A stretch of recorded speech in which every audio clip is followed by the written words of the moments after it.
Hello, good morning to everyone. Welcome back to my YouTube channel. Yan po. So nandito ako ngayon sa shortcut na ito papuntang Matinbo. Ito dito po ako sa bahay ni Kuya Dani. Kuya Dani. Yan. Yan. Yan po si Kuya Dani. Nag-aayos ng kanyang mga gatong. Yan po. Para mapatuyo sa araw kailangan patuyuin sa araw. Ayan. Oh. At siyempre malaking bagay na rin po para hindi na siya bibili ng gaas o kaya yung kanyang ginagamit sa sasaing. Yan. So gatong-gatong lang po muna talaga siya mga idol. Yan.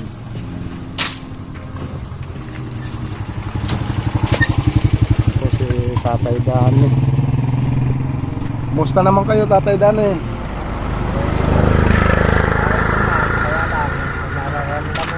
Opo. Mamalit yung mukha.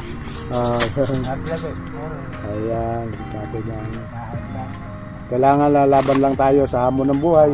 Araw-araw na ginagawa natin. Kaya ngayon, yan. Opo. Yan. Yung anak mo, pumapasok Oo, yan. Pumasok kaninang naga, mamayang mga alas 3, 4. So, pang alas 8 siya, ganon. Oo. Pang alas 8. Ang labas niya, Mga alas 4. alas 4 ang labas naman yan. Ayun. So, si Angela ay pumapasok ito ng alas 8 at umuwi naman ng alas 4. Yan po mga idol. Yan po. Kumusta naman pag-aaral ng anak mo? Pero sa Biyernes, Sabado, may extra yun. May extra lang. May extra siya doon sa kanya, Oo, sa kainan. Sa may bypass, Oo. Yan po mga idol. Yung pagka-Lunes, uwi na siya, papasok mo nga. Ayan, Buhay, ganito mo. So masipag talaga itong anak mo, nag-aaral hanggang Lunes hanggang Biyernes, Tapos Biyernes ng hapon, luluwas na siya doon. Oo, ganito lang. Map ng hapon. Kumusta naman pag-aaral niya? Hindi naman naapektuhan, kuya. Hindi naman, kasi na siya, senior high na. Ayun. Ready na siya. So kinakaya niya Siguro. kahit na mahirap, kailangan kayanin.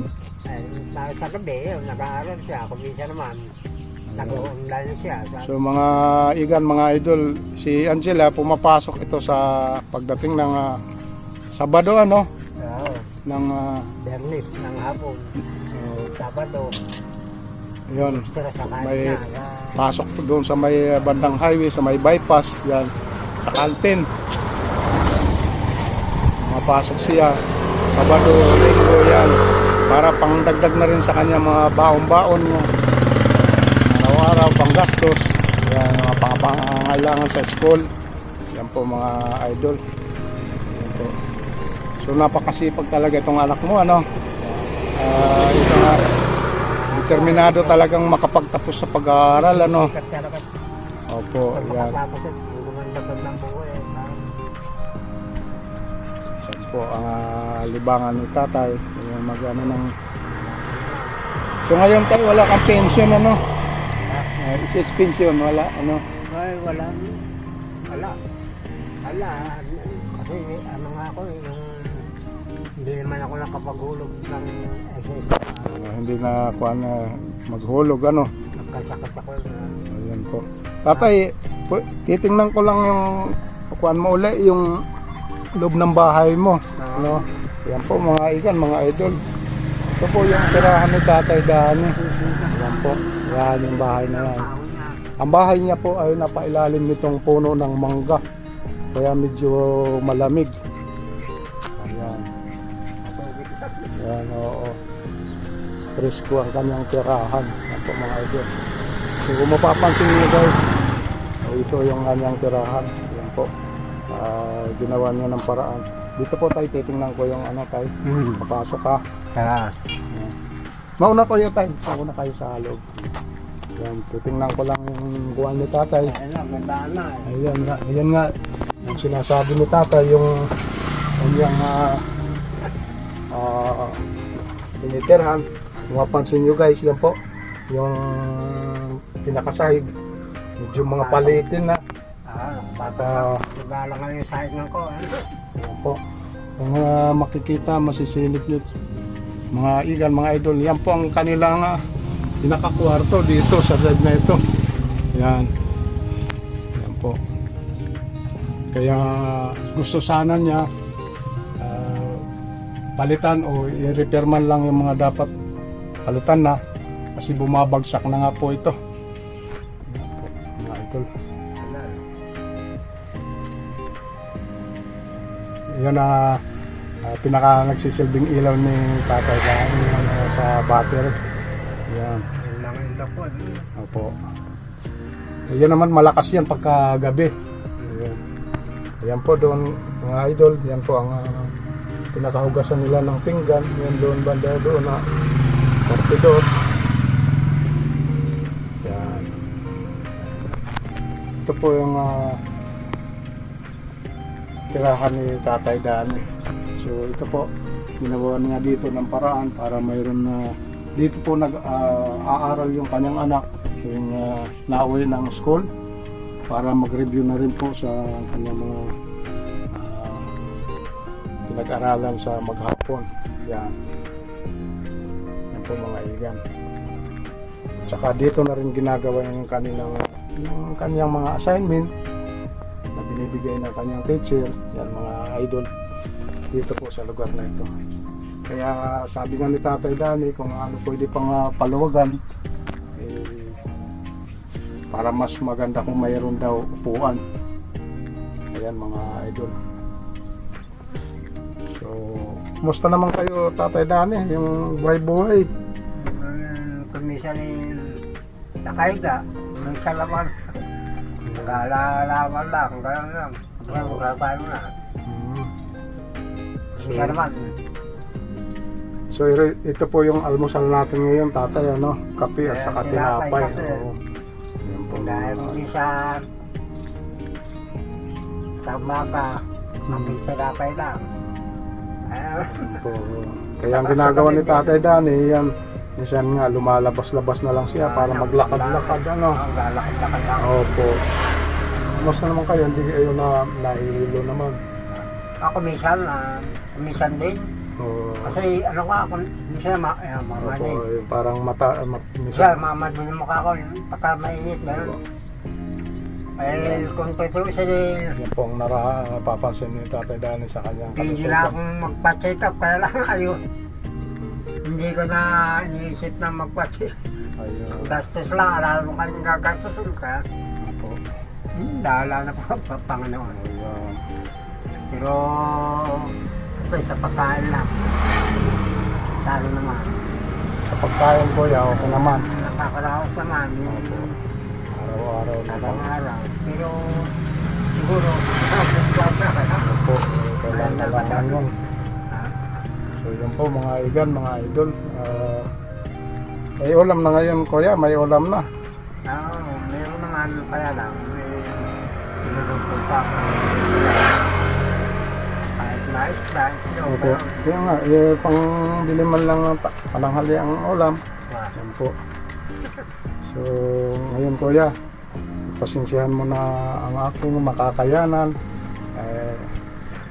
Anong magagawa? Kung Opo. talagang tatapos nila. Opo. Ngayon po kuya, pagpasensyahan mo na ulam tanghalian. Ulam. Yung Ang bigas na kante. yan.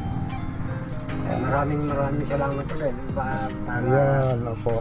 Maraming nakatulong sa akin. Opo. Talagang kailangan ko ba na parang pagkain namin at sabi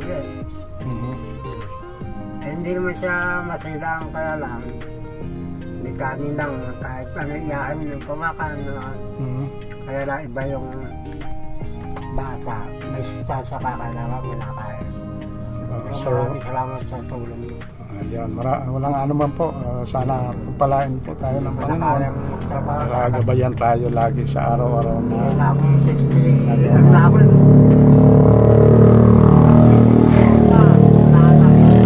Dati namamalala ko yung mga ito. Wala akong nakat ako. Ay, napatay ako. sige po. Kaya ako minsan, ako na lang, nilibak ko na lang yung sarili ko sa naghahalaman ako sa tamindaang gano'n. Pero at least sana pag nabayan ako ng Panginoon Diyos at tabagal pa sana po ito kasi kailangan pa ako ng anak ko eh. Apo, walang kailangan ka pa sa anak mo. Ah, At hiling lang po natin na maging malakas lang tayo at yun lang. makasama po kayo ng iyong anak ng medyo matagal pa. Yan. Para mas masaya ang buhay. Yan. Kapas ko pa. Pampas ko. Sabi sa akin naman araw-araw Pasko. Opo.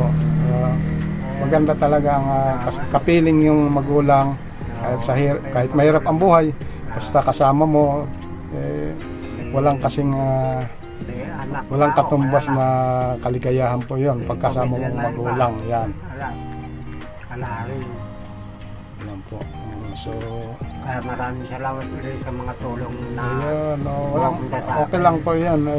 Sana bigyan pa rin po tayo ng lalo na yung lakas para hindi tayo magkasakit, para marami pa tayong mapasayang mga kababayan.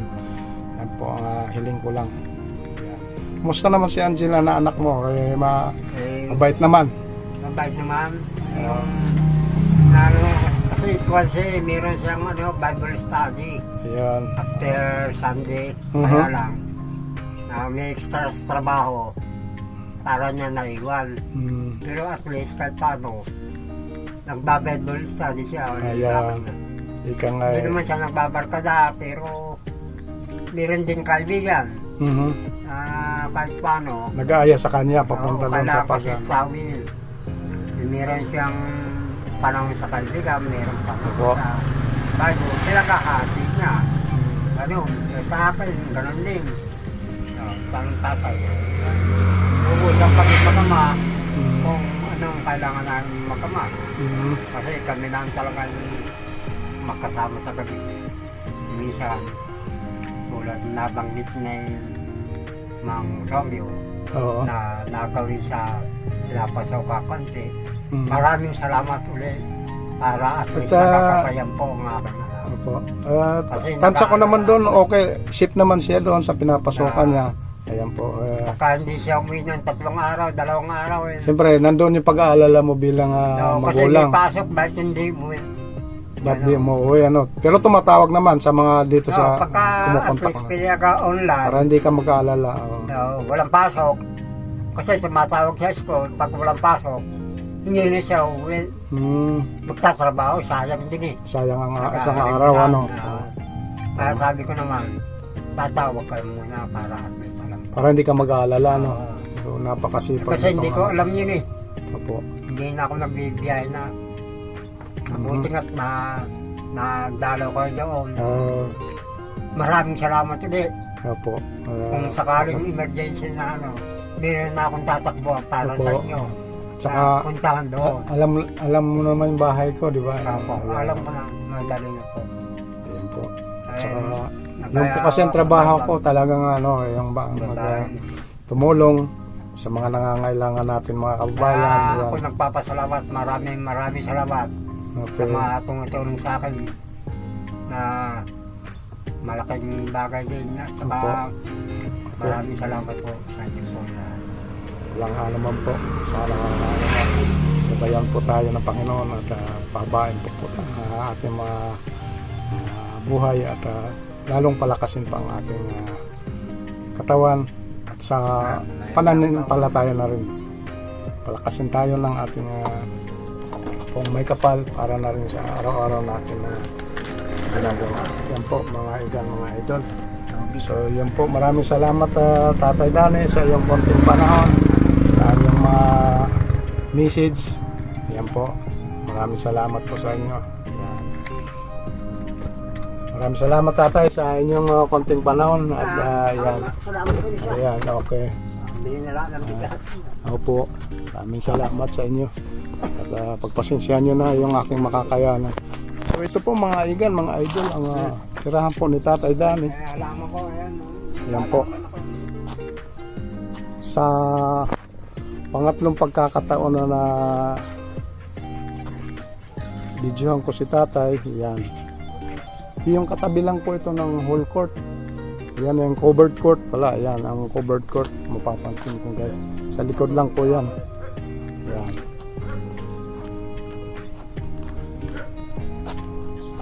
Yung solar nyo, Tatay Danny, gumagana pa yan ano? Ayun, yun ang nagsisilbing ilaw ni Tatay sa gabi. Yan. Pang ilaw niya. Yan, buti naman okay pa siya.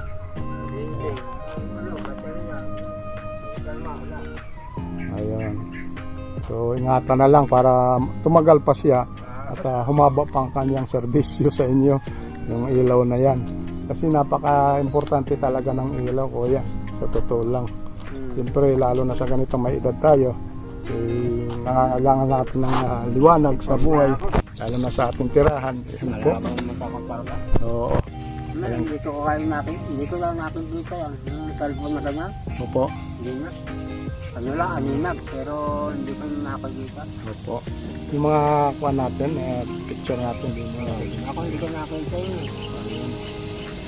So, yun po. Maraming salamat rin po. Hello. Sige tatay, maraming salamat sa lahat. Salamat po kayo. Okay. Thank you. Yan. Thank you po mga kababayan. Yan ang Nakakata kayo sa opo. Sa mga ticket pa. opo. Opo. Yan. Bahala na po kayo. Pero hayaan nyo tayo pagka ako'y magkaroon. Siyempre, dadaan-daan pa rin ako dito. Kaya tulad nga ng sinabi ko sa iyo, nalagyan natin ng ano diyan sa may sahig na yan. Yan. Baka sa susunod na pagbalik ko, mayroon na akong mabitbit. Kaya, yan. Thank you so much po sa inyong mga taga-subaybay po. Pag follow sa aking mga videos. Yan po. Sa aking mga solid viewers, solid supporter dyan. Maraming salamat po sa inyo. Sa kapatid natin na OFW dyan na walang sawang sumusuporta at nag-aabang sa aking mga susunod na upload, mga videos. Yan. Maraming salamat po sa inyo lahat. Mag-ingat po kayo palagi at yan. God bless po at see you na rin po sa aking next vlog guys. Thank you.